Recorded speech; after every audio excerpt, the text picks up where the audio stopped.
In prison, if you have special religious or medical dietary needs, they're required to accommodate that. What that looks like really depends on where you're at.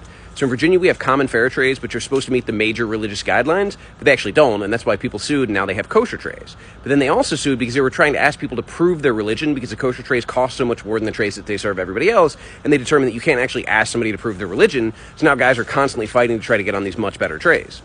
The medical issues were a lot different because those vary from person to person, and it was so common to see somebody at the window arguing with the supervisor because they were giving them food that they were allergic to, or food that they weren't allowed to eat, or food that was bad for their system, and the supervisor was like, well, what do you want us to do?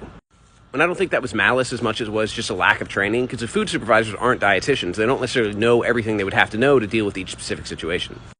And there is a vegetarian alternative every meal, which is usually just beans or cheese for breakfast, but I've never seen a vegan alternative. And the explanation I got was that they're required to provide vegetarian because certain religions require people to be vegetarian, but no religion requires somebody to be vegan, so they don't have to provide it.